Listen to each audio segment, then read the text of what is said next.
વંદે ગુજરાત। આજે આપણે સામાજિક વિજ્ઞાનના પાઠ બીજો પ્રથમ વિશ્વયુદ્ધ અને રશિયન ક્રાંતિ વિશેનો અભ્યાસ કરવાનો છે। મારું નામ છે મયુર સી કુમાર સી પ્રજાપતિ। હું ઝાલોદ આઈપી મિશન હાઈસ્કૂલમાંથી આવું છું અને હવે આપણે પાઠ બીજો જે છે એના વિશેનો અભ્યાસનો જે પોઈન્ટો છે એના વિશેની વાત કરવાની છે। પહેલો છે ચેપ્ટર 2 પ્રથમ વિશ્વયુદ્ધ અને રશિયન ક્રાંતિ।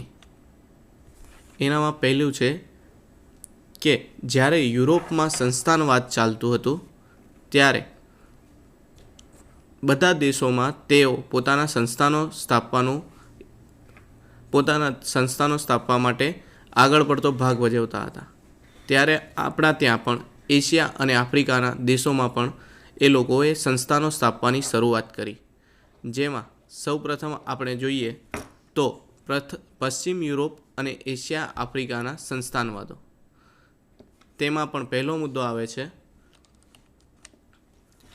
એશિયા આફ્રિકાના સંસ્થાનો સ્થાપવા પશ્ચિમ યુરોપના રાષ્ટ્રો મુખ્ય હતા, કેમ કે આ દેશોમાં કોઈ પણ જાતના સંસ્થાનો સ્થાપવા કોઈ પ્રજા આવી ન હતી। તે વખતે પશ્ચિમ યુરોપના દેશો એ અહીંયા એટલે કે આપણા એશિયા અને આફ્રિકામાં સંસ્થાનો સ્થાપવાની શરૂઆત કરી। તેઓ પોતાનો હક ત્યાં જમાવવા માંગતા હતા આપણા દેશ પર, એટલા માટે ધીમે ધીમે તેમણે એશિયા અને આફ્રિકાના સંસ્થાનો સ્થાપવાની શરૂઆત કરી હતી। એના પછી આવે છે કે તેમને આપણા પર સંસ્થાનો સ્થાપવાની શરૂઆત કરી એના પહેલાં તેમને તે પોતાના જ પડોશી દેશો જે નેધરલેન્ડ છે, બેલ્જિયમ છે, લક્ઝમબર્ગ છે પર જુદા જુદા જે રાજ્યો છે એના દેશો છે એના પર સ્પેનનો કબજો હતો। એનામાં પણ જ્યારે પોર્ટુગીઝના રાજા શાસન દરમિયાન મૃત્યુ પામ્યા ત્યારે તેમની પાસે કોઈ પણ જાતના પુત્ર ન હતા, એટલે કે પુત્ર વિહોણા હતા, જેના કારણે તેઓએ બિનવારસી મૃત્યુ પામતા પાસેના દેશ સ્પેનમાંના રાજા જે હતા તેમને પોતાનો હક ત્યાં પોર્ટુગલમાં જમાવી લીધો, કેમ કે ત્યાં હવે કોઈ રાજા ન હતા, જેના કારણે સ્પેનના રાજાએ ત્યાં પોર્ટુગલ પર પોતાનો હક જમાવ્યો। પછી ધીમે ધીમે બિન યુરોપીય દેશો સંસ્થા સ્થાપવાનો ઇજારો સ્પેન પાસે રહી ગયો, એટલે કે યુરોપ સિવાયના જે બીજા દેશો છે બિન યુરોપીય એટલે કે જેમનામાં સંસ્થાનો સ્થપાયા નથી એવા જે દેશો છે તેનામાં આપણે જાણીએ તો એ ઇજારો સ્પેન પાસે જ રહી ગયો, બીજા કોઈ દેશ પાસે રહ્યો નહીં। તેવામાં ફ્રાન્સ અને ઓસ્ટ્રિયાની પ્રદેશની ભૂખ શિકાર ઇટલી અને જર્મની રાજ્યો હતા। એટલે કે જ્યારે આ થતું હતું ત્યારે ફ્રાન્સ અને ઓસ્ટ્રિયા બે મહત્ત્વના રાષ્ટ્ર હતા જેઓ પોતાના સંસ્થાનો બીજા દેશોમાં સ્થાપવા માંગતા હતા। તે દરમિયાન જ આ ફ્રાન્સ અને ઓસ્ટ્રિયા છે તેમાં ઇટલી અને જર્મન રાજ્ય એ પોતાના સંસ્થાનો ત્યાં સ્થાપવા માંગતા હતા। જે દરમિયાન એશિયામાં સંસ્થાનવાદનો ઉદય થયો। એશિયામાં સંસ્થાનવાદ એટલે કે ભારતના જે દેશો હતા, એશિયાની આજુબાજુના જે દેશો, ભારત પણ એશિયાનો જે ભાગ છે એનામાં જે દેશો હતા એનામાં સંસ્થાનવાદોનો પાયો નખાયો। ઇંગ્લેન્ડ ભારતના પગદંડો જમાવ્યા પછી પડોશી દેશો એટલે કે શ્રીલંકા છે, મ્યાનમાર છે, સિંગાપુર છે, મલયાલમ છે અને સામ્રાજ્ય સ્થાપ્યું ત્યાં। એટલે કે ઇંગ્લેન્ડે ભારત એકલામાં નહીં પણ ભારતની આજુબાજુ પણ જે દેશો આવેલા હતા તેમાં પોતાનું આધિપત્ય સ્થાપ્યું। તેઓ ત્યાં પોતાના સંસ્થાનો સ્થાપી અને ત્યાંના રાજા બનવા માંગતા હતા, એટલે તેમને ભારતમાં તો ધીમે ધીમે પગ પેસારો કરી દીધો। એના પછી જોઈએ તો એ ભારતના પડોશી દેશો એટલે કે શ્રીલંકા જે ભારતની દક્ષિણમાં આવેલું છે, મ્યાનમાર જે ભારતની પૂર્વમાં આવેલું છે, સિંગાપુર છે, મલયાલમ છે, આ જે આજુબાજુના દેશો હતા ત્યાં પણ પોતાના સંસ્થાનો સ્થાપવા માટે ઇંગ્લેન્ડ એ આગળ પડતું સ્થાન ધરાવતું હતું। એટલે કે ધીમે ધીમે ત્યાં પણ ભારતમાં પગ પેસારો કર્યા પછી એ આગળ ગયું। આગળ ત્યાં એમને ઇંગ્લેન્ડમાં સંસ્થાનો સ્થાપ્યા. અરે ઇંગ્લેન્ડવાળાએ લોકોએ ત્યાં આપણે શ્રીલંકા, મ્યાનમાર, સિંગાપુરમાં પોતાના સંસ્થાનો સ્થાપ્યા હતા. એના પછી તે આગળ વધતું સંસ્થાનો સ્થાપવા ચીન બાજુ ગયું. ચીનમાં પણ તેમને ધીમે ધીમે પગ પેસારો કર્યો. પણ ચીનમાં જે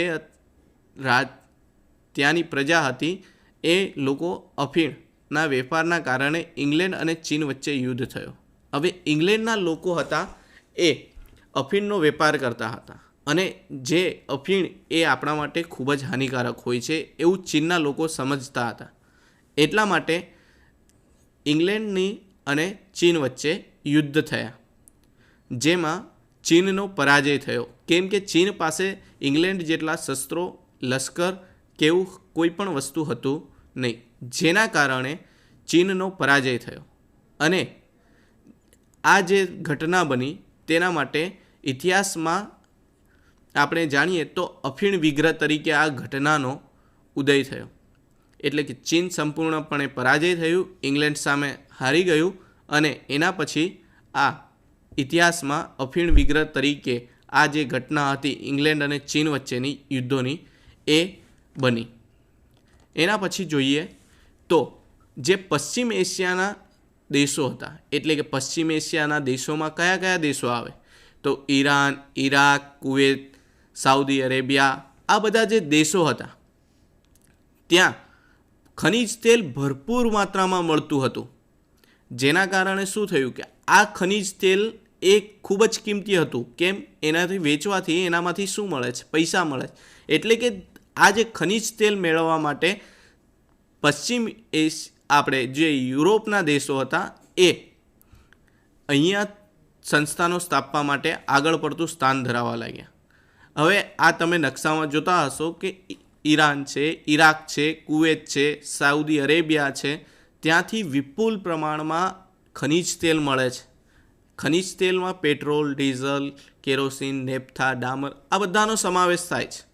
એટલે કે આ જે બધી વસ્તુ હતી એ ખૂબ જ ઉપયોગી હતી અને જેના કારણે આ રાષ્ટ્રો શું કે ખૂબ જ ધનવાન બનવા માંગતા હતા. એના પછી આવે છે આફ્રિકામાં સંસ્થાનવાદ. તો આફ્રિકાના દક્ષિણ ભાગમાં સૌપ્રથમ ડચ પ્રજાએ સંસ્થાન સ્થાપ્યો. એટલે કે ભારતમાં જ્યારે ભારત પછી એ લોકો ક્યાં ગયા તો આફ્રિકામાં ગયા. આફ્રિકામાં સૌપ્રથમ કોઈ પ્રજા પહોંચી હતી એવું પૂછવામાં આવે તો એનામાં શું આવશે કે સૌપ્રથમ ડચ પ્રજાઓ એ પોતાનું સંસ્થાનવાદ ત્યાં સ્થાપ્યું. સંસ્થાનવાદ સ્થાપવાના કારણે ત્યાં પછી ધીમે ધીમે પશ્ચિમ યુરોપની બધી જ જાતની પ્રજાઓ ત્યાં સંસ્થાનો સ્થાપવા આવ્યા. કેમ કે એ વિસ્તાર જ એવો હતો જેનામાં આપણે જોઈએ તો કાચા માલની પ્રાપ્તિ, એટલે કાચો માલ એટલે કોઈ પણ વસ્તુ બનાવવા માટે જે બેઝિક બાબતો હોય, કાપડ બનાવવું છે તો રૂ કે ઊન આપણે કપાસ એ પાયાની બાબતો છે. તો આવી રીતના જે અમુક પાયાની બાબતો હતી, કાચા માલની બાબતો હતી એ ત્યાં ભરપૂર માત્રામાં મળી રહેતી હતી. અને કાચા માલને વેચાણ માટે પણ ત્યાં તૈયાર કાચા માલમાંથી પાકો માલ એટલે કે કપાસમાંથી કાપડ બનાવીને વેચવા માટે પણ ત્યાં ઘણું મોટું બજાર હતું. એના કારણે આફ્રિકાનો વિસ્તાર ખૂબ જ અનુકૂળ આવ્યો જે પશ્ચિમ યુરોપના દેશોને. એના કારણે ધીમે ધીમે લોકો ત્યાં સંસ્થાનો સ્થાપવા લાગ્યા અને સંસ્થાનો સ્થાપવાના કારણે તે લોકો સ્પર્ધામાં આવ્યા. જેમ કે અલગ અલગ જે આફ્રિકાના દેશો હતા એનામાં જુદી જુદી જગ્યાએ સંસ્થાનો સ્થાપવામાં આવ્યા. ફ્રાન્સે ટ્યુનેશિયામાં સ્થાપ્યું, મોરોક્કોએ પશ્ચિમ આફ્રિકામાં પોતાનું સ્થાન સ્થાપ્યું, એવી રીતના જર્મનીએ પૂર્વ અને પશ્ચિમ આફ્રિકામાં પોતાનું સામ્રાજ્ય સ્થાપ્યું. એટલે કે ટૂંકમાં ધીમે ધીમે ધીમે બધી જ પશ્ચિમ યુરોપીય જે સંસ્કૃતિના લોકો હતા તે અહીંયા સંસ્થાનો સ્થાપવા માટે આવ્યા. કેમ કે ત્યાં આફ્રિકામાં એ ભરપૂર માત્રામાં શું કરી શકતા હતા? વેપાર અને આર્થિક રીતે પણ સદ્ધર બની શકતા હતા. એટલે ધીમે ધીમે તે લોકો ક્યાં આવ્યા તો તે લોકોએ પોતાનો પગ પેસારો આફ્રિકામાં કર્યો. એના પછી જોઈએ તો આ પ્રાદેશિક વિસ્તારો મેળવવા માટે સ્પર્ધા વચ્ચે બર્લિન ખાતે યુરોપીય રાજ્યોની એક પરિષદ યોજાયું. કેમ કે ત્યાં આ લોકો બધા જે હતા એ બધા લોકો પોતાને વધારે સારો પ્રદેશ મળે એ માટે શું સ્પર્ધા ચાલતી હતી એમનામાં.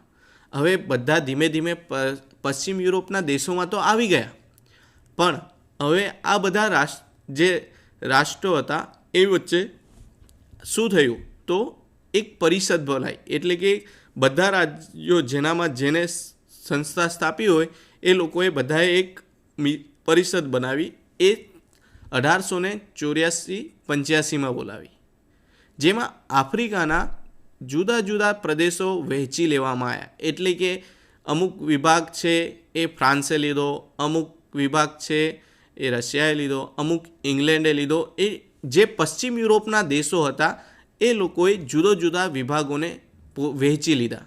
આ પરિષદમાં એ લોકોએ નક્કી કર્યું કે આ વિભાગ એ આટલો વિભાગ આનો છે, આટલો વિભાગ આનો છે. એ રીતે નક્કી કરી અને પોતે શું કર્યું હતું તો તે વિભાગો પર પોતાના સંસ્થાનો અને પોતાનો હક જમાવવા લાગ્યા. આ દરમિયાન જર્મની અને ઇટલી જે બે દેશ હતા એ બંને એક થયા, એકીકરણ થયું. એટલે એ બંને વચ્ચે મેળાપ થયો અને બંને સંયુક્ત થઈ અને પછી એક સત્તા તરીકે સામે આવ્યા, જેમાં જર્મનીમાં ઔદ્યોગિકરણ, વ્યાપારીકરણ, સંતાનીકરણની હરીફાઈમાં ઝંપલાવ્યું. એટલે કે જર્મનીએ નવા ઉદ્યોગો સ્થાપવા પર આ ઉદ્યોગો સ્થાપાયા પછી એનો વ્યાપાર એટલે કે જે માલ બન્યો છે એનું વ્યાપારીકરણ પણ કરવા લાગ્યું. અને સંસ્થાનીકરણ એટલે કે જર્મની પણ હવે ઇંગ્લેન્ડની જેમ જુદા જુદા રાજ્યોમાં સંસ્થાઓ પોતાની સ્થાપવા લાગ્યું. તો એ જર્મની અને ઇટલી આ બંને રાજ્યો ભેગા થઈ અને આ સંસ્થાનો સ્થાપવાની શરૂઆત કરી. એનામાં જર્મનીએ મુખ્ય ભાગ ભજવ્યો હતો. જે દરમિયાન આપણે જર્મની જે છે એનામાં આ પ્રાદેશિક વિસ્તારો આપણે એના પછી જોઈએ તો આ જે છે ઘટના છે એના કારણે શું થયું તો એના કારણે ધીમે ધીમે પ્રથમ વિશ્વયુદ્ધનો જે બાબતો છે એનામાં પાયો નખાયો. આ પાયા નખાવાના કારણે પ્રથમ વિશ્વયુદ્ધ ક્યારે થયું એવું પૂછવામાં આવે મિત્રો, તો પ્રથમ વિશ્વયુદ્ધ છે એ 1914થી 1918 દરમિયાન બન્યો હતો. એ માટેના ઘણા બધા પરિબળોએ ભાગ ભજવ્યો હતો. કંઈ પ્રથમ વિશ્વયુદ્ધ થયું તો ડાયરેક્ટ થઈ ગયું નહોતું, એના માટેના ઘણા બધા કારણો હતા જે ખૂબ જ જાણવા જેવા અને જરૂરી હતા. ને પ્રથમ વિશ્વયુદ્ધ છે એ એક અવિસ્મરણીય ઘટના છે. કેમ કે એ ભૂલાઈ શકાય નહીં.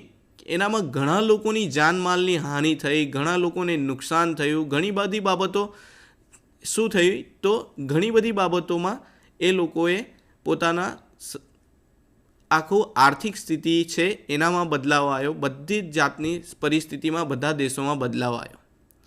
હવે પ્રથમ વિશ્વયુદ્ધનો પ્રારંભ 1 ઓગસ્ટ 1914ના રોજ થયો હતો, જેમાં જર્મનીએ સેડાનની લડાઈમાં ફ્રાન્સને પરાજય આપ્યો. એટલે કે જર્મની જ્યારે સેડાન પર લડાઈ કરતી હતી ત્યારે તેમાં ફ્રાન્સ પણ જોડાયેલું હતું.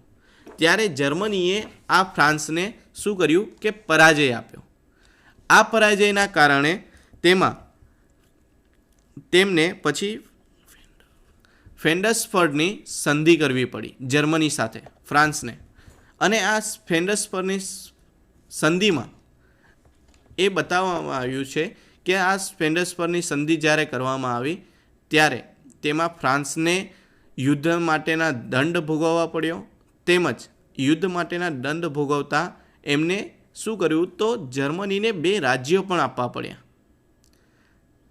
જર્મનીને ફ્રાન્સે 2 રાજ્યો આપ્યા. એ 2 રાજ્ય હતા, એક લોરેન્સ અને બીજું છે આલ્સેસ. આ 2 રાજ્ય એ જર્મનીને આપવા પડ્યા. એટલે ફ્રાન્સના મગજમાં તો એક જ વસ્તુ હતું કે મને જર્મનીએ પરાજય કર્યું છે, જેના કારણે મારે શું પાછળથી એના મનમાં તો વેર હતું, પણ એના પાસે એને સંધિ કરવી પડી. હવે જોઈએ તો પ્રથમ વિશ્વયુદ્ધના 6 કારણો હતા. એ અહીંયા આર્થિક પરિબળ છે, લશ્કરવાદ છે, જૂથબંધી અને ગુપ્ત સંધિઓ છે, ઉગ્ર રાષ્ટ્રવાદની ભાવના છે, વર્તમાનપત્રોનો ફાળો છે અને યુદ્ધ અંગેનું તત્વજ્ઞાન છે. આ જુદા જુદા 6 પરિબળોના કારણે પ્રથમ વિશ્વયુદ્ધ બન્યું હતું. આ પરિબળોને વિસ્તૃત આપણે ચર્ચા કરીએ તો જોઈશું કે આર્થિક પરિબળ. તો 19મી સદીમાં ઇંગ્લેન્ડ પોતાના સંસ્થાનોની આર્થિક શોષણ કરી ધનવાન બન્યું. એટલે કે ઇંગ્લેન્ડે જે પણ ત્યાં સંસ્થાનો નાખ્યા હતા આફ્રિકામાં, તેનામાંથી એ વધારેમાં વધારે આવક મેળવવા લાગ્યું, શોષણ કરવા લાગ્યું. તમે કામ વધારે કરો અને શું છે એ દરમિયાન એ પોતાના જે સંસ્થાનો ત્યાં સ્થાપ્યા હતા એનું શોષણ કરવા લાગ્યો. એ જ દરમિયાન 19મી સદીમાં છેલ્લી 25મીમાં જર્મની એશિયા આફ્રિકાના બજારોમાં હરીફાઈ કરવા માંડી. શેની હરીફાઈ? તો આ ધીમે ધીમે સંસ્થાનો સ્થાપવાની અને જે એને જર્મનીએ ઔદ્યોગિક ક્રાંતિ કરી હતી, વ્યાપારિક ક્રાંતિ કરી હતી, એની હરીફાઈ. એટલે કે જર્મની પાસે હવે ધીમે ધીમે તાકાત વધવા લાગી હતી. જેના કારણે શું થયું? તો જેના કારણે બીજા દેશોની તુલનામાં સસ્તો માલ આપવા માંડ્યો. કેવી રીતના? તો જર્મની જે છે એ માલનું ઉત્પાદન વધારે કરતો હતો. એ ધીમે ધીમે સંસ્થાનો સ્થાપવા લાગ્યો, જેના કારણે એની પાસે વધારે સંસ્થાનો થયા અને ઇંગ્લેન્ડના પ્રજાઓ પાસે ઓછા સંસ્થાનો હતા. જેના કારણે શું બન્યું? તો જેના કારણે જર્મનીએ એ બીજા દેશોની તુલનામાં સસ્તો માલ આપવા લાગ્યો. તમે બજારમાં જુઓ છો કે ઘણી બધી કંપનીઓ છે. ઘણી બધી કંપનીઓ બધી જાતના સાબુઓ બતાવે છે, પણ એટલે એક કંપની બીજી કંપનીના વેચાય સાબુ એ માટે શું કરે છે? પોતાની કિંમત એના કરતાં ઓછી રાખે અને માલ વધારે આપે. એવી જ રીતના જર્મની પણ તે વખતે શું કરતું હતું કે ઇંગ્લેન્ડના લોકોએ જે પણ સામાન આપતા એના કરતાં ઓછા ભાવે એ સામાન આપતો હતો. એટલો જ સામાન એ એના કરતાં ઓછા ભાવે આપતો.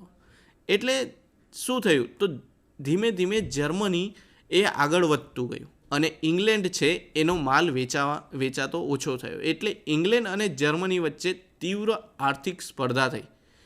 કેમ કે જર્મની આ બાજુ સસ્તો માલ આપતો હતો, એટલે એનો માલ સામાન જે હતો એ વધારે વેચાતો હતો બજારમાં.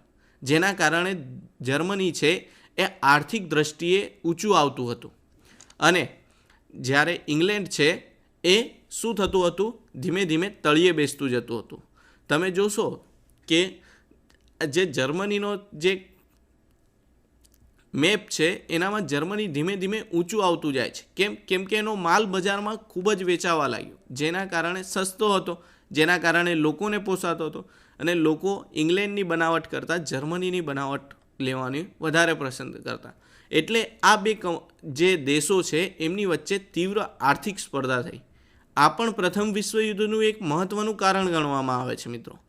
એના પછી બીજું આવે છે તો લશ્કરવાદ. હવે આ લશ્કરવાદમાં શું છે? કોઈ પણ દેશ પોતાના રક્ષણ માટે લશ્કર ઊભું કરે છે. જેમ આપણા ત્યાં પણ ભારતમાં પણ અત્યારે લશ્કર જોવા મળે છે. કેમ કે આ લશ્કર એ શેના માટે હોય છે?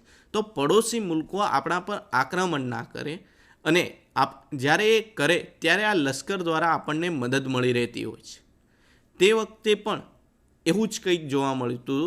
યુરોપમાં પ્રાદેશિક વિસ્તારો માટે લશ્કરી બળ આવશ્યક ને મહત્ત્વનું હતું. એટલે કે કોઈ પણ પ્રદેશને જીતવું હોય તે વખતે આ ઇંગ્લેન્ડ અને યુરોપ જેવા દેશો શું કરતા હતા? પોતાના સંસ્થાનો સ્થાપવા એ પ્રદેશને જીતતા હતા. એટલે કોઈ પણ જગ્યાએ સંસ્થાનો સ્થાપવા હોય તો એ પ્રદેશને જીતવું પડે અને પ્રદેશને જીતવું હોય તો આપણે શું કરવું પડે? તો પ્રદેશને જીતવા માટે આપણે લશ્કર વધારે જોઈએ. જેટલું લશ્કર આપણી પાસે વધારે હશે એટલી આપણી તાકાત વધશે. તાકાત વધશે એટલે આપણે બીજા દેશોને પણ જીતી શકીશું. એટલે તે વખતે યુરોપમાં પણ આ જ વસ્તુ હતી કે લશ્કરી બળ એ આવશ્યક અને મહત્ત્વનું હતું કોઈ પણ રાજ્યને જીતવા માટે. જ્યારે Germany, Italy, Japan, Italy Germany જેવા કેટલાક રાષ્ટ્રોએ તો ફરજિયાત લશ્કરની તાલીમ શરૂ કરી દીધી. એટલે કે કોઈ પણ કુટુંબ હોય એનામાં બધા જ વ્યક્તિઓએ લશ્કરની તાલીમ તો લેવી જ પડે એવી પ્રથા કરી દીધી. જે જાપાન છે, ઇટલી છે, જર્મની. કેમ કે એ જર્મની કે ઇટલી કે જાપાન એ શું કરવા માંગતા હતા કે વધારેમાં વધારે સંસ્થાનો સ્થાપવા માંગતા હતા, પોતાનો વધારેમાં વધારે વિકાસ થાય એવું માંગતા હતા. જેના કારણે એ લોકોએ શું કર્યું તો એ ફરજિયાત બધા જ લોકોને ઘરના કોઈ પણ બાળક જન્મે એ પછી ધીમે ધીમે મોટો થાય એટલે અમુક ઉંમર પછી એ લશ્કરમાં એને લશ્કરની તાલીમ લેવી જ પડતી. એ માટે લશ્કરે ફરજિયાત કરી દીધું હતું એમને. પછી આ જે લશ્કર હતું એ આ બધા દેશોમાં શું કામ કરતું હતું તો પોતાનું સ્વરક્ષણ માટેનું હતું, પણ સ્વરક્ષણના બહાને શસ્ત્રોનો ઉત્પાદન વધાર્યું. એટલે કે આ લોકોએ શું કર્યું તો આ લોકોએ સ્વરક્ષણ, પોતાના રક્ષણ માટે તો અમે લશ્કર રાખીએ છીએ એવું કહેતા હતા, પણ પોતાના લશ્કર માટે નહીં, પણ આ લોકોએ શું કર્યું કે શસ્ત્રોનું ઉત્પાદન વધાર્યું. જેના કારણે એ લોકો બીજા દેશ પર આક્રમણ કરી અને બીજા દેશને શું કરી શકે છે તો પોતાના તાબા હેઠળ લઈ શકે છે. એ માટે એટલે એક બાજુ આર્થિક સ્પર્ધા તો થઈ જ હતી જર્મની અને ઇંગ્લેન્ડ વચ્ચે. એના પછી હવે ધીમે ધીમે આવ્યું તો લશ્કરી બાબતો આવી. લશ્કરી બાબતોમાં મિત્રો આપણે જોઈએ તો જે હતું એ આર્થિક સ્પર્ધા અને લશ્કરી સ્પર્ધા, એટલે કે પોતાના લશ્કરમાં ધીમે ધીમે લોકો ઉમેરો કરતા ગયા. જેના કારણે આ વાતાવરણ, યુદ્ધનું વાતાવરણ વધારે ઉગ્ર બનતું ગયું એવું જોવા મળે છે. એના પછી આવે છે જૂથબંધી અને ગુપ્ત સંધિઓ. તો જૂથબંધીમાં શું આવે તો જુદા જુદા દેશો એકબીજા સાથે જોડાવા લાગ્યા અને એનામાં વિશ્વમાં બે જૂથોમાં વહેંચાયેલું હતું. પહેલું છે જર્મની, ઓસ્ટ્રિયા, હંગેરી અને બલ્ગેરિયા, અને બીજું છે ઇંગ્લેન્ડ, ફ્રાન્સ, રશિયા તથા જાપાન. વિશ્વ આ બે જૂથોમાં વહેંચાયેલું હતું. એટલે કે સૌથી મોટા જે જૂથો હતા એનામાં જર્મની, ઓસ્ટ્રિયા, હંગેરી અને બલ્ગેરિયા એ આવતા, અને ઇંગ્લેન્ડ, ફ્રાન્સ, રશિયા, જાપાન આ જૂથો આવતા હતા. તેમાંથી તિરસ્કારની ભાવના પેદા થઈ, જે પ્રથમ વિશ્વયુદ્ધનું મહત્ત્વનું કારણ છે. એટલે કે આ જૂથો સાથે જુદા જુદા દેશો જોડાવા લાગ્યા. કોઈ જર્મની સાથે, કોઈ ઓસ્ટ્રિયા સાથે, તો કોઈ ઇંગ્લેન્ડ કે કોઈ ફ્રાન્સ સાથે જોડાવા લાગ્યા. જેના કારણે શું થયું તો એકબીજા દેશને પછી એ લોકો શું કરતા, બીજા દેશ આ તો આપણો વિરોધી દેશ છે એવું સમજી અને એના પાસે શું કરતા હતા તો એને તિરસ્કારની નજરથી જોતા. જેના કારણે વિશ્વયુદ્ધનું આ મહત્ત્વનું કારણ ગણવામાં આવે છે. હજુ જોઈએ તો જે હતું લશ્કરવાદ છે કે આર્થિક બાબત છે, એના કરતાં પણ આ જે બાબતો છે, જૂથબંધી છે અને ગુપ્ત સંધિઓ, એટલે કે બે દેશો એકબીજા સાથે જોડાઈ અને પછી આગળ શું કે બીજા દેશ સાથે વિરુદ્ધ જવાની વાત કરતા હતા, એ બાબત હતી. એનામાં પણ ઉગ્ર રાષ્ટ્રવાદની ભાવના 4 નંબર પર આવે છે. આ જે ઉગ્ર રાષ્ટ્રવાદ છે એ રાષ્ટ્રવાદમાં શું જોવા મળે છે તો રાષ્ટ્રવાદ એટલે કે આ અમારો વિસ્તાર છે, આ તમારો વિસ્તાર છે. જેમ આજે આપણે જોઈએ તો ભારત અને પાકિસ્તાન એમ બે દેશો જોવા મળે છે. એ શું બંનેના વિરોધી દેશો હોય એવું જોવા મળે છે. ઘણી બાબતો પર એવું જોવા મળે છે. એવી જ રીતના ત્યાં પણ શું કરતા હતા તો તે વખતની પ્રજા એ યુરોપ અને જે યુરોપના આર્થિક ઈર્ષાઓ ખેંચાતા, પ્રતિસ્પર્ધા અને સામ્રાજ્યવાદ વધ્યું. એકબીજાના રાષ્ટ્રોના હિતો ટકરાવા લાગ્યા. એટલે કે પહેલું રાષ્ટ્ર એવું સમજતું, જર્મની એવું સમજતું કે અમારી પાસે સૈન્યને વધારે છે એટલે અમે આગળ છે, જ્યારે યુરોપના દેશો એવું સમજતા કે અમે આગળ છે. એવી રીતના બંને રાષ્ટ્રો એકબીજા પ્રત્યે પ્રેમ ભાવથી નહીં પણ તિરસ્કારની ભાવથી જોવા લાગ્યા, અને તિરસ્કારની ભાવનાના લીધે એ રાષ્ટ્રો વચ્ચે અંદર શું થયું તો અંદર જે ઠંડુ યુદ્ધ થવા લાગ્યું. એના કારણે પોતાના દેશ પ્રત્યે એમને પ્રેમ જાગવા લાગ્યો અને અન્ય રાષ્ટ્રો પ્રત્યે ધૃણાને પ્રોત્સાહન મળ્યું. એટલે પોતાના પ્રત્યે પ્રેમ એટલે એમને એવું થયું કે આ તો આપણો દેશ છે અને આ બીજો દેશ છે જે આપણા પર હુમલો કરે છે, જેના કારણે આપણા દેશમાં નુકસાન થાય છે, એવું ધૃણા થવા લાગી. આ ધૃણાને પ્રોત્સાહન મળતા મળતા એ ઈર્ષાનું સ્વરૂપ ધારણ કર્યું અને જેના કારણે પછી ધીમે ધીમે યુદ્ધની પરિસ્થિતિને વધારે વેગ મળ્યો. એમાં પણ જર્મન સમ્રાટ જે કેસર વિલિયમ હતો એ ઉગ્ર રાષ્ટ્રવાદ અને સામ્રાજ્યવાદના પ્રણેતા ગણાતો. કેમ કે જર્મન સમ્રાટ જે હતો એ બીજા દેશો સાથે શું કરતો હતો કે સંધિ કરી અને એ દેશોને પોતાની સાથે લઈ લેતો હતો, જેની કારણે ઇંગ્લેન્ડ છે એ પાછળ રહી જતું હતું. અને આ જર્મનીના કારણે ઉગ્ર રાષ્ટ્રવાદના કારણે એ લોકો શું થતા હતા તો આગળ આવવા પ્રયત્ન કરતા હતા. એ જર્મની જે છે એનામાં જે કેસર વિલિયમ જે બીજો છે એ પોતાના જ દેશને વધારેમાં વધારે વિસ્તૃત શું મળે તો સ્પર્ધા આગળ નીકળવાનો પ્રયત્ન કરતો હતો. મારી પાસે સૌથી વધારે રાજ્યો હોય એવી રીતના પ્રયત્ન કરતો હતો. એના માટે એ બધા રાજ્યો ધીમે ધીમે જીતવા લાગ્યો ને ઉગ્ર રાષ્ટ્રવાદ અને સંસ્થાનવાદમાં તે આગળ વધતો ગયો. એના પછી જોઈએ તો તે પોતાની લશ્કરી તાકાતને પોતાનું ધાર્યું કરાવવા માંગતો હતો. એટલે કે કેસર જે છે, કેસર વિલિયમ જે રાજા હતો એની પાસે લશ્કરી તાકાત ખૂબ જ ઘણી બધી હતી. એના કારણે એ શું કરતો કે બીજા રાષ્ટ્ર પર હુમલો કરી એને લઈ લેતો હતો અને એ પછી એ ત્યાંની પ્રજા કે જે પણ લોકો હોય એને શું કરતો હતો તો એ પોતે એની પાસે પોતાનું ધાર્યું એટલે કે હું તને પોતે બીજા દેશો પર યુદ્ધમાં બીજાની સાથે જોડાય એવું ઈચ્છતો હતો. એનામાં પાંચમો પરિબળ છે જે વર્તમાનપત્રોનો ફાળો.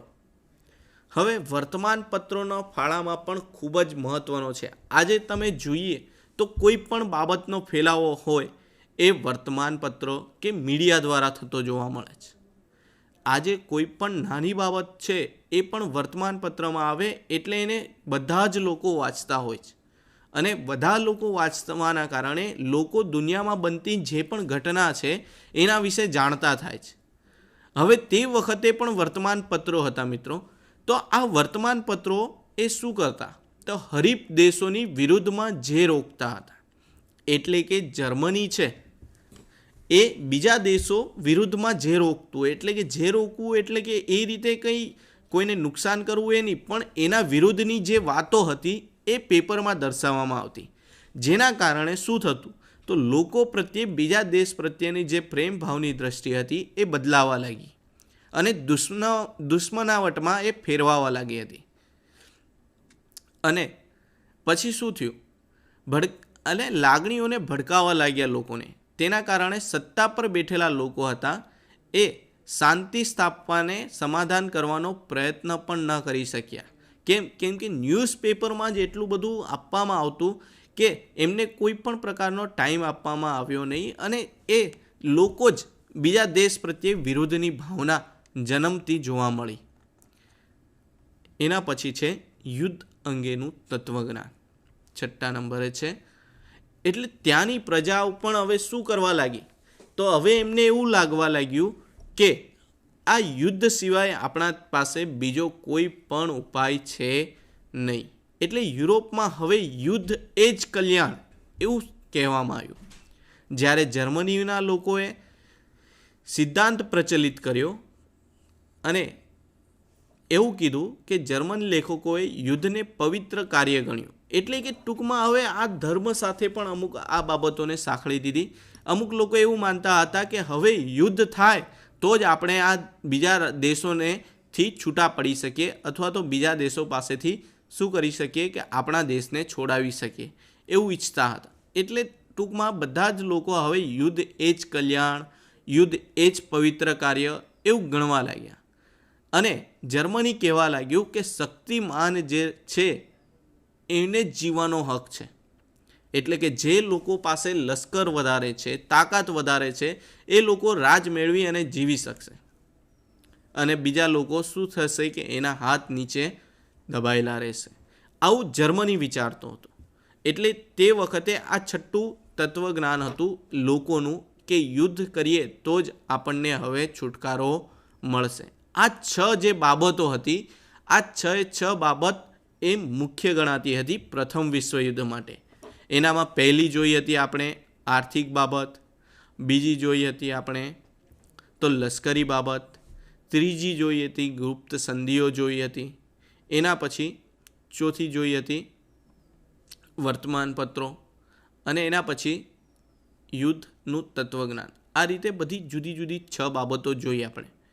હવે એના પછી શું થયું તે વખતે? તો એના પછી જોવા મળે છે કે ઓસ્ટ્રિયાના જે રાજકુમાર હતા તેની પત્ની બ્લેક હેન્ડ નામની સાઇબિરિયાની ઉગ્રવાદી સંસ્થા હતી, તેમને ગોળી મારી હત્યા કરી દીધી. એટલે કે ઓસ્ટ્રિયાના રાજકુમાર હતા એ અને એમની પત્ની 2 જણાની હત્યા સાઇબિરિયાની એક કંપની જે સંસ્થાન હતું એના એક સભ્યએ ગોળી મારીને હત્યા કરી. એટલે ઓસ્ટ્રિયાના લોકોએ શું કર્યું? તો ઓસ્ટ્રિયાના લોકોએ સાઇબિરિયાને કીધું કે ભાઈ આ જેને પણ કર્યું છે, કે જેને પણ અમારા રાજા અને રાણીને મારી છે, એ લોકોને અમારી સામે લઈ આવો. જો એમને અમુક ટાઈમ આપ્યો, એ ટાઈમમાં શું કરવાનું હતું? તો એમને એમની પોતાની સામે લઈ આવવાના હતા.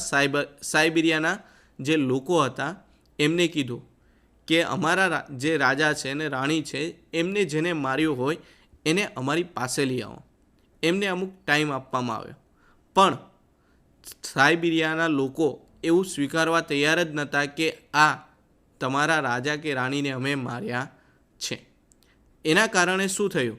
તો એના કારણે ઓસ્ટ્રિયા અને સાઇબિરિયા વચ્ચે યુદ્ધ જાહેર થયું. કેમ કે ઓસ્ટ્રિયાએ અમુક ટાઈમ આપ્યો હતો સાઇબિરિયાને કે તમે આ જે પણ બનાવ બન્યો છે એના પાછળ જે પણ લોકો છે એને અમારી પાસે લઈ આવો. પણ તે વખતે લોકો સાઇબિરિયાએ તો એવું સ્વીકારવાની જ ના પાડી દીધી કે અમારી કોઈ પણ બનાવ અમારા ત્યાંથી બન્યો નથી, કે અમે તમારા રાજાને માર્યા નથી. પણ ઓસ્ટ્રિયાને પૂરેપૂરી માહિતી હતી કે આ લોકો આપણા જે રાજા છે અને રાણી છે એમને સાઇબિરિયાના લોકોએ જ માર્યા છે. એટલે ઓસ્ટ્રિયા એ સાઇબિરિયા સામે યુદ્ધ જાહેર કરી દીધું. એના પછી શું થયું? તો તેની સાથે જ પ્રથમ વિશ્વયુદ્ધનો પ્રારંભ થઈ ગયો. એની સાથે જુદા જુદા જે દેશો હતા એ આ ઓસ્ટ્રિયા અને સાઇબિરિયા સાથે જોડાયા અને પ્રથમ વિશ્વયુદ્ધનો પ્રારંભ થવાની અહીંયાથી પાયો નખાયો. એના પછી જોઈએ મિત્રો તો પ્રથમ વિશ્વયુદ્ધની જે ઘટના છે એ તો પ્રથમ વિશ્વયુદ્ધની ઘટનામાં શું બન્યું? તો મિત્ર રાષ્ટ્રો પક્ષે 24 અને ધરી રાષ્ટ્રો પક્ષે 4 રાષ્ટ્રોએ ભાગ લીધો હતો. મિત્ર રાષ્ટ્ર એટલે કે જે સંધિથી કાર્ય કરતા હતા, ભેગા જુદા જુદા નહીં પણ ભેગા રહીને કાર્ય કરતા હતા, એવા જે નાના નાના દેશો હતા એ હતા. અને સામે પક્ષે 4 જે જર્મની છે કે ઇંગ્લેન્ડ છે કે એવા જે મોટા ધરી રાષ્ટ્રો હતા, એટલે કે પોતાની પાસે સૌથી વધારે તાકાત હતી, એમને કોઈની સાથે જોડવાનું ઈચ્છતા ન હતા, એમને શું કર્યું કે યુદ્ધમાં ભાગ લીધો. જર્મનીએ ફ્રાન્સની સેનાને નષ્ટ કરી નાખી. એટલે જર્મની અને ફ્રાન્સ વચ્ચે તો પ્રથમ પણ યુદ્ધ થયું હતું, ત્યારે પણ ફ્રાન્સ પરાજય પામ્યો હતો અને ફ્રાન્સે જર્મનીને અમુક ભાગ આપવા પડ્યા હતા. 2 આલ્ફેસ અને લોરેન્સ જેવા પ્રદેશો આપવા પડ્યા હતા. તદુપરાંત તેને યુદ્ધ માટેના દંડ પણ ભરવો પડ્યો હતો. પાછું ફ્રાન્સ જર્મની સામે જ આવ્યું, એટલે જર્મનીએ પાછું ફ્રાન્સને હરાવી દીધું. અને જેના કારણે શું બન્યું? તો જેના કારણે હવે જર્મનીએ જે પણ દરિયાઈ રસ્તે આ લોકો યુદ્ધ કરતા હતા, તો જર્મનીએ સબમરીનને યુદ્ધ કરીને મિત્ર રાષ્ટ્રોના અનેક જહાજો તોડી પાડ્યા. સબમરીન દ્વારા, એટલે કે દરિયામાં જે સબમરીન પાણીની અંદરથી પણ મિસાઇલો છોડી અને તે વખતે એ જર્મનીએ આ લોકોની જે જહાજો હતા એ તોડી પાડ્યા હતા. 1917માં તે દરમિયાન જ 1917માં રશિયામાં ફ્રાન્સ ક્રાંતિ થઈ અને રશિયા યુદ્ધમાંથી ખસી ગયું. એટલે કે આ જે દરમિયાન હતું યુદ્ધ, પ્રથમ વિશ્વયુદ્ધ ચાલતું હતું, તે દરમિયાન રશિયામાં ક્રાંતિ થઈ અને તે આ યુદ્ધમાંથી બહાર નીકળી ગયું. એટલે કે તેના જે રાજા હતા એ મૃત્યુ પામ્યા અને જેના કારણે જર્મનીની પ્રજા આ લોકો સાથે જોડાવા માંગતી હતી નહીં. તેથી તે લોકો એ શું કર્યું તો ત્યાંથી તે ખસી ગયા. એના પછી જર્મનીએ અમેરિકાની સ્ટીમર લ્યુસિન્યોને ડૂબાડી દીધી, જેમાં 147 અમેરિકી સૈનિકોનો ભોગ બન્યા હતા. એટલે કે તમે જુઓ તો આ રીતે જર્મનીએ શું કર્યું તો સબમરીન દ્વારા એ તેમના જહાજને તોડી પાડ્યો અને તેમના જહાજ જે તોડ્યું એનામાં ઘણા બધા લોકો મર્યા, પણ એનામાં 147 જેટલા અમેરિકી સૈનિકો પણ હતા. તો અમેરિકાએ શું કર્યું પછી ધીમે રહી અને આ જે યુદ્ધમાં છે એ યુદ્ધમાં ભાગ લેવાનો વિચાર્યો. કેમ કે એમના 147 જે જવાનો હતા એ જર્મની દ્વારા શું કરવામાં આવ્યા હતા, જહાજ તોડ્યું એનામાં મૃત્યુ પામ્યા હતા. એટલે અમેરિકાએ શું કર્યું તો મિત્ર રાષ્ટ્ર સાથે જોડાઈ ગયું. અમેરિકા આ મિત્ર રાષ્ટ્ર સાથે જોડાઈ અને તેને જર્મની સામે યુદ્ધ જાહેર કર્યું. અને આ જે જર્મની સામે મિત્ર રાષ્ટ્ર સાથે જોડાઈ અમેરિકાએ યુદ્ધ જાહેર કર્યું, તેમાં એ જર્મની એ ટકી શક્યું નહીં. કેમ કે અમેરિકા પાસે પણ લશ્કરી તાકાતને વધારે હતું. તેમાં પણ તેને પાછો શેનો સહારો લીધો તો તેને મિત્ર રાષ્ટ્રનો સહારો લીધો. એટલે કે એ શું થયું, એની તાકાત વધી ગઈ. મિત્રો, તમે એક લાકડી હોય તો તોડી શકો, પણ લાકડી 10 હોય ને તમારે તોડવાનું કીધું હોય તો ના તૂટે. એવી જ રીતના અમેરિકાએ મિત્ર રાષ્ટ્ર સાથે સંધિ કરી અને મિત્ર રાષ્ટ્ર સાથે જોડાઈ ગયું, જેના કારણે અમેરિકા પાસે તાકાત વધી ગઈ અને જર્મની હતું એ એકલું રહી ગયું, જેના કારણે અમેરિકાએ જર્મન પર હુમલો કરી તેને યુદ્ધમાં હરાવી નાખ્યો. 1918 ઓક્ટોબર જર્મન સમ્રાટ કેસર રાજ સત્તા છોડી ભાગી ગયો. હવે અમેરિકાએ જર્મનીને હરાવી તો દીધું મિત્રો, પણ જર્મનીના રાજાને એ બીક હતી કે જો હું આમના હાથમાં આવી ગયો તો આ લોકો મને મારી નાખશે. એટલે કે કેસર જે ત્યાંનો રાજા હતો જર્મનીનો, ઉગ્ર રાષ્ટ્રવાદનો પ્રણેતા હતો, એને શું વિચાર કર્યો તો એને એટલો વિચાર કર્યો કે હું અહીંયાથી ભાગી જઈશ તો હું બચી જઈશ. એટલે તે કેસરે શું કર્યું તો યુદ્ધ છોડી અને ભાગી ગયો. એટલે હવે જર્મન પ્રજા એ શું થયું તો જર્મન પ્રજાસત્તાક 11 નવેમ્બર 1918ના રોજ મિત્ર રાષ્ટ્રોની શરણાગતિ સ્વીકારવી પડી.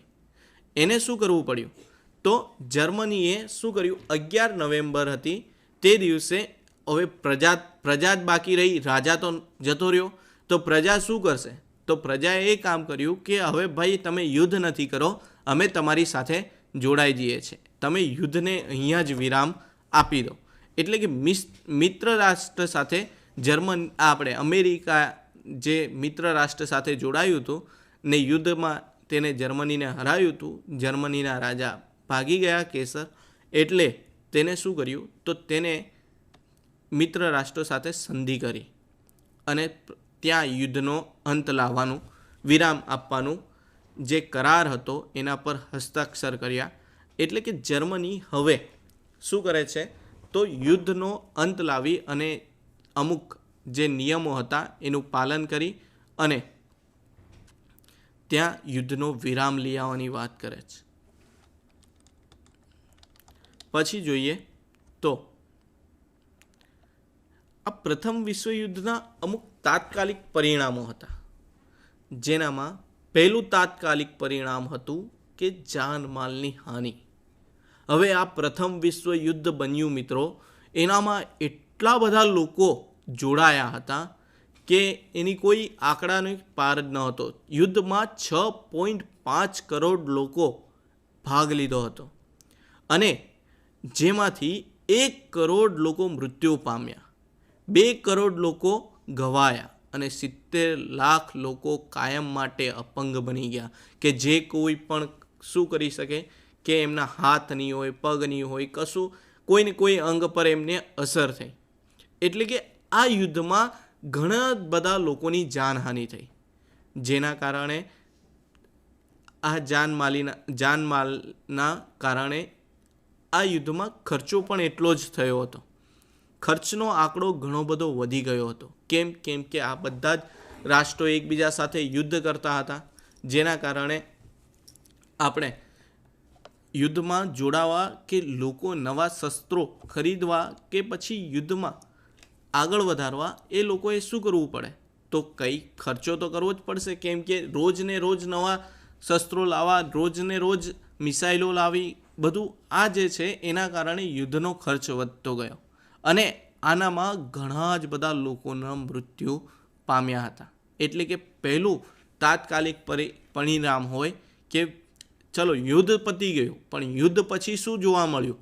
તો જ્યાં દેખો ત્યાં મૃત્યુ પામેલા લોકોની સંખ્યા વધારે જોવા મળી, જેના કારણે આજે પણ આપણે એક ઘટના વિચારીએ તો ત્યાં આપણને જોવા મળશે કે 1 કરોડ લોકો મૃત્યુ પામ્યા એવું કહેવામાં આવે છે. આપણે 10 માણસનું ટોળું મૃત્યુ પામે, કશે બોમ્બ વિસ્ફોટ થયો છે અને ત્યાં કોઈ લોકો મૃત્યુ પામે તો એ આપણાને કેટલો આઘાત લાગે છે. તો પછી તો તે વખતે ત્યાં 1 કરોડ લોકો મૃત્યુ પામ્યા હતા. એટલે એ તો આંકડો કેટલો બધો કહેવાય. આખા વિશ્વનું જે આ સૌથી ખરાબ બાબત કહેવાય કે આટલા બધા એક સાથે મૃત્યુ પામ્યા, ઘણા બધા ઘવાયા છે અને ઘણા બધાએ શું કર્યું છે તો પોતાના જે અંગ ઉપાંગ છે એ પણ ખોઈ નાખ્યા છે. એના પછી આવે છે બીજું કારણ, સામાજિક પરિવર્તન. હવે સમાજમાં પણ આના કારણે ઘણું બધું પરિવર્તન આવતું જોવા મળે છે. યુદ્ધ તો થઈ ગયું, યુદ્ધ પછી શું થયું? તો ઘણા લોકો મૃત્યુ પામ્યા. એના કારણે પણ સમાજમાં પરિવર્તન આવતું આપણને જોવા મળે છે. કેમ? તો આના પાછળનું કારણ એ છે કે આ યુદ્ધમાં સૌથી વધારે પુરુષો જોડાયા હતા અને સ્ત્રીઓ ઘરેનું કામ કરતી હતી. એટલે કે કૌટુંબિક અને વ્યવસાયિક જવાબદારીઓ એ બધી હવે કોને પાસે આવી ગઈ હતી? સ્ત્રીઓ પાસે આવી પડી હતી. એટલે યુદ્ધમાં સૌથી વધારે લોકો પુરુષો જોડાયા, એનામાં પણ હવે ઘરે સ્ત્રીઓ જ રહી. એટલે યુદ્ધમાં આનામાં ઘણા લોકો મૃત્યુ પામ્યા છે. 1 કરોડ લોકો મૃત્યુ પામ્યા, એટલે કે પુરુષો એટલા બધા મૃત્યુ પામ્યા. એટલે કુટુંબની બધી જ જવાબદારી કોના પાસે આવી જાય છે? સ્ત્રીઓ પાસે આવી જાય છે. આપણે જોઈએ તો આપણા ઘરમાં સૌથી વધારે કોણ કામ કરે છે? તો આપણા પિતાશ્રી કામ કરતા હોય છે. એ ઘરના લોકોને બધું જ વસ્તુઓ પૂરી પાડતા હોય છે. તે એવી રીતના જ એ પિતાશ્રી ત્યાં યુદ્ધમાં ગયા હતા ને ત્યાં મૃત્યુ પામ્યા હોય તો પછી એ બધી ઘરની જવાબદારી આપણા ઘરના વડીલ એટલે કે માતાની આવી જતી. તો માતા એટલે કે તે વખતની સ્ત્રીઓ પણ એ યુદ્ધ પછી શું કર્યું હતું એમને? તો કૌટુંબિક વ્યવસાયિક જવાબદારી એમના પર આવી જતા એ લોકોએ પુરુષ સમોવડી બની ગઈ. એમનામાં આત્મવિશ્વાસ વધી ગયો અને પછી શું થયું? તો આત્મવિશ્વાસ વધવાના કારણે એ પણ હવે યુદ્ધ દરમિયાન જીવન જરૂરિયાતની ચીજોનું ઉત્પાદન તો ઘટ્યું.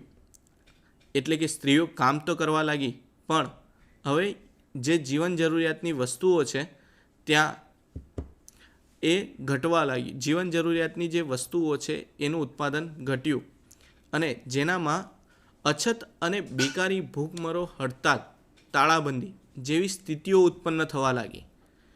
કેમ? યુદ્ધ થયું એટલે ઘણી બધી વસ્તુઓનું નુકસાન થયું. એટલે કે જે બધા જ લોકો હતા એ ક્યાં જતા રહ્યા હતા? તો યુદ્ધમાં જતા રહ્યા હતા. એટલે કે કોઈ પણ કંપની, આપણે ફેક્ટરી કે કોઈ પણ જગ્યાએ કારીગરો હતા નહીં. એની કારણે જે યુદ્ધ હતું એનું ઉત્પાદન ઘટવા લાગ્યું અને જેનામાં શું થયું?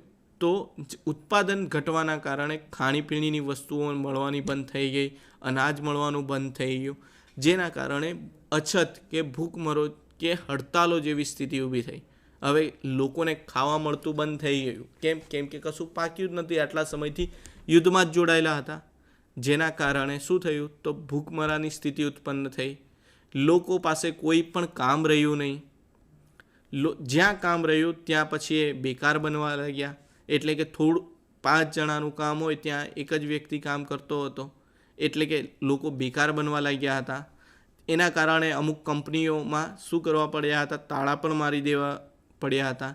આવી સમસ્યાઓ ઉત્પન્ન થવા લાગી. પ્રથમ વિશ્વયુદ્ધમાં આ જે 2 મુખ્ય પરિબળો ગણવામાં આવે છે કે જાનમાલની સૌથી વધારે લોકોની હાનિ પહોંચી, એના કારણે સીધી ને સીધી અસર તેના સમાજ પર પડતી જોવા મળે છે મિત્રો. એટલે કે કોઈ પણ યુદ્ધ થાય એની સીધી અસર સમાજ પર આપણને ત્યાં જોવા મળે કે સમાજમાં પણ એના કારણે ઘણું બધું પરિવર્તન આવતું જોવા મળે છે. અંગ્રેજો આવ્યા હતા તે વખતે પણ આપણા સામાજિક જીવનમાં ઘણું બધું પરિવર્તન આવતું. તે વખતે ઘણા બધા કુરિવાજો હતા, એ દૂર થઈ અને અંગ્રેજોએ એને દૂર કર્યા હતા. તો આ રીતે અહીંયા પણ યુદ્ધ થવાના કારણે સામાજિક પરિવર્તનો ઘણા બધા આવ્યા હતા. હવે મિત્રો એના પછીનો જે પોઈન્ટ છે એ છે વર્સેલ્સની સંધિ, જે જૂન 1919માં થઈ હતી. જેમાં શું થયું તો જર્મન દ્વારા મિત્ર રાષ્ટ્રોની બિનશરતી શરણાગતિ સ્વીકાર થતાં યુદ્ધનો અંત આવ્યો. એટલે કે વર્સેલ્સની સંધિ થઈ, જે યુદ્ધ હતું એ પૂર્ણ થયું અને યુદ્ધ પૂર્ણ થવાના કારણે હવે જર્મની છે એ મિત્રો રાષ્ટ્ર સાથે સંધિ કરવાની સ્વીકાર્યું અને યુદ્ધનો અંત આવ્યો. ત્યાર પછી મિત્ર રાષ્ટ્રોએ રાજધાની પેરિસ ખાતે શાંતિ પ્રક્રિયા હાથ ધરી. એટલે કે આ જે પણ યુદ્ધમાં જોડાયેલા રાષ્ટ્રો હતા એ લોકોએ શું કર્યું તો શાંતિ પ્રક્રિયા હાથ ધરી કે હવે આપણે કોઈ પણ યુદ્ધ કરીએ નહીં. એ માટેના બધા જ જે મુખ્ય જે રાજાઓ હતા તેમની આખી એક શાંતિ પ્રક્રિયા હાથ ધરવામાં આવી અને તે આ વર્સેલ્સ મુકામે થઈ હોવાથી તે પણ શીશ મહેલમાં, વર્સેલ્સના શીશ મહેલમાં થઈ હોવાથી તેને વર્સેલ્સની સંધિ તરીકે ઓળખવામાં આવે છે. વર્સેલ્સની આ સંધિમાં 4 પ્રકારની જોગવાઈઓ જોવા મળે છે. તો કઈ જોગવાઈઓ શાંતિ માટેની પ્રક્રિયા માટે?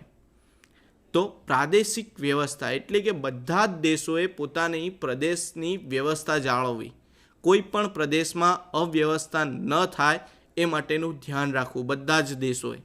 એ વર્સેલ્સની સંધિમાં કહેવામાં આવ્યું. બીજો પોઈન્ટ કહેવામાં આવ્યો લશ્કરમાં ઘટાડો.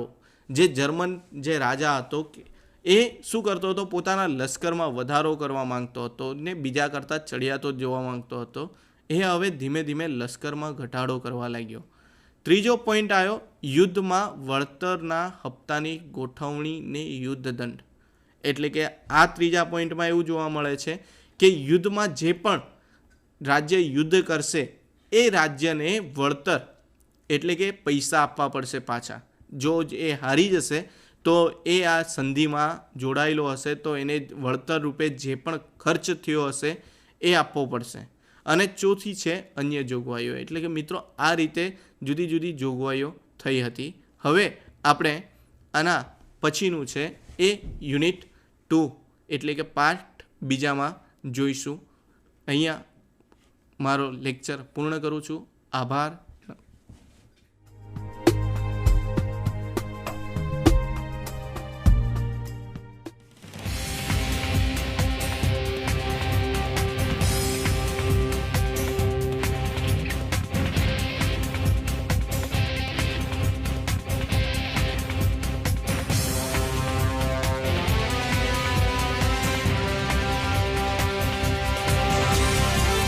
વંદે ગુજરાત.